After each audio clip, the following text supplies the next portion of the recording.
Scott Olson/Getty Images. During his time in the White House, President Barack Obama engaged in a ritual highly scrutinized by the publishing community and book lovers: the release of his summer vacation reading list, usually a mix of critically acclaimed fiction and historical non-fiction. But while August came and went without a list of big-name novels that President Donald Trump could have read in between rounds at his New Jersey golf club, Americans didn't need to wait until summer for him to share his recommended reads. On several different occasions this year, Trump has used his Twitter account to promote non-fiction books with distinctly political bents by supporters who have advocated for his agenda on television. Though one endorsement was sarcastic, Trump advised Americans to buy Reasons to Vote for Democrats, a book that has 260 blank pages. The president has used his Twitter account on 4 occasions during his presidency to promote books by vocal advocates for his candidacy and administration. Last week,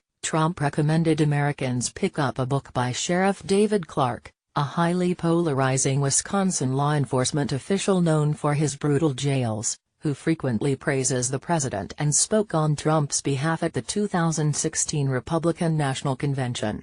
He was also offered a job in the administration. In March, Trump described Fox News guest Nick Adams' 2016 screed against a U.S. consular officer as a must-read.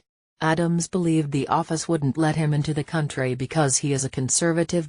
And on at least one occasion, Trump's blessing came right at the perfect time, on book release day. In a brief interview with Business Insider in June, currently suspended Fox News host Eric Bolling said that he'd given the president a manuscript to his new book months before its release, during a visit to the White House.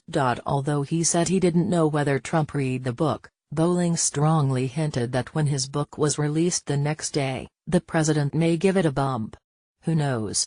Maybe he'll tweet about it, Bolling said at the time. Keep your eyes on Twitter.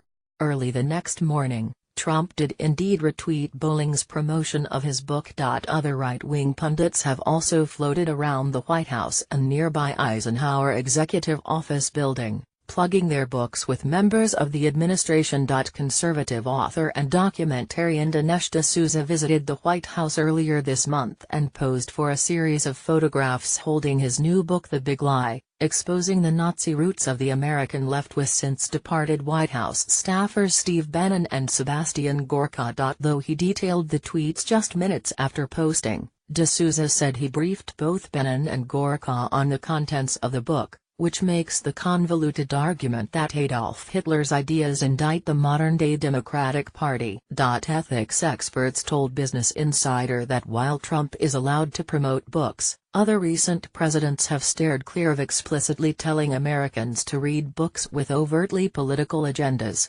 Obama's list was never an official endorsement, though a spot on the president's reading list usually corresponded with a bump on Amazon.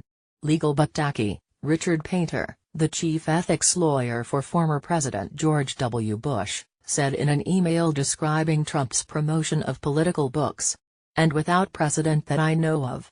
Government ethics experts have repeatedly raised hackles over the Trump White House's continued promotion of his family's businesses while in office.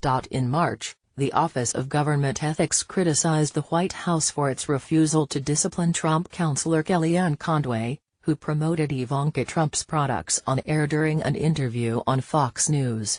And since departed DOJ chief Walter Shaub has repeatedly admonished Trump for visiting his own properties, where he has made appearances at weddings.